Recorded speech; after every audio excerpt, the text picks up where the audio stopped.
ketentuan pastinya apa sih Ustadz soal seseorang itu boleh menjamak dan mengqashar? Baik, Quran surah keempat ayat 101, paling kiri sebelah bawah di pojok bawah ya. Baik, wa idza darabtum fil ardi falaysa 'alaikum junahun an taqsuru minas shalah in khiftum ay yaftinakumul ladzina kafaru.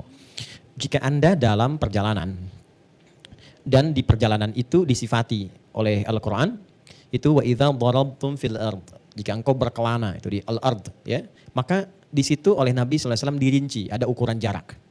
Satu, namanya masafah. Dua, falaysa 'alaikum junahun an taqsuru minas shalah in khiftum ay yaftinakumul ladzina kafaru.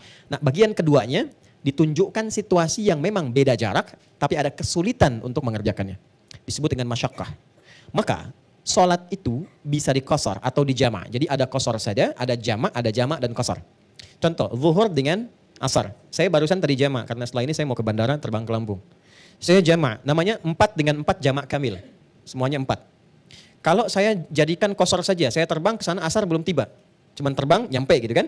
Maka saya bisa singkat karena saya ingin cepat-cepat ke bandara, saya singkat jadikan qashar tanpa jama'. Oh, saya tiba ke sana ternyata sudah sampai asar. Oke, kemudian saya gabungkan maka menjadi jama' qashar. Digabungkan zuhur dengan asar, 2. Selesai. Paham sampai sini? Dari segi jarak yang boleh dijama' atau di qashar itu yang pertama adalah jaraknya 3 farsah. Kalau dikonversi ke hitungan kita sekarang kurang lebih 82 km.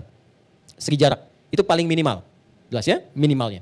Yang kedua, bagaimana kalau jaraknya lebih daripada itu atau kurang dari itu tapi tingkat kesulitannya menyulitkan kita menunaikan sholat. Namanya masyaqqah.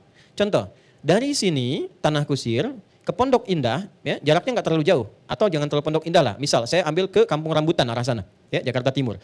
Jaraknya mungkin kalau lenggang itu kisaran 15 menit. Tapi dari sini kita ingin terbang ke misalnya ke Semarang. Ya, jaraknya jauh. Terbangnya mungkin cuma 45 atau 1 jam sampai dengan ke sana. Baik, Anda berangkat sekarang. Nyampe sana, ya asal aja belum. Tapi Anda dari sini ke Kampung Rambutan pakai beca. Jelas ya? Baik, situasinya sulit, ada macet, ada macam-macam. Sampainya ke sana bahkan menjelang maghrib. Nah, itu yang disebut dengan masyaqqah. Kalau dalam perjalanan yang mungkin jaraknya pun tidak terlampau jauh, tapi kesulitannya itu tinggi. Ya, ada macet, ada macam-macam yang diduga kita sampai ke tujuan tidak sampai pada waktunya atau kehilangan waktunya, itu boleh menjadikan kita menjama' atau bahkan mengqashar dalam keadaan kekhawatiran yang dalam. Kasus Nabi SAW pernah menjama' sholat padahal tidak ada safar. Di masjid aja.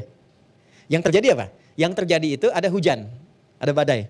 Ada hujan, ada badai, maka teman-teman jamaah yang di masjid itu kata Nabi, ayo qomat lagi, langsung ke Isya. Setelah itu langsung jama' maghrib ke Isya, padahal nggak ada safar. Setelah itu pulang. Ya, dan nggak ada yang ke masjid lagi, tinggal azan saja. Nah, maka kebolehan dilakukan jama' pada masa itu masyaqqah namanya, tingkat kesulitannya, sehingga dikhawatirkan kalau pulang ke masjid lagi, maka akan merusak kondisi fisik.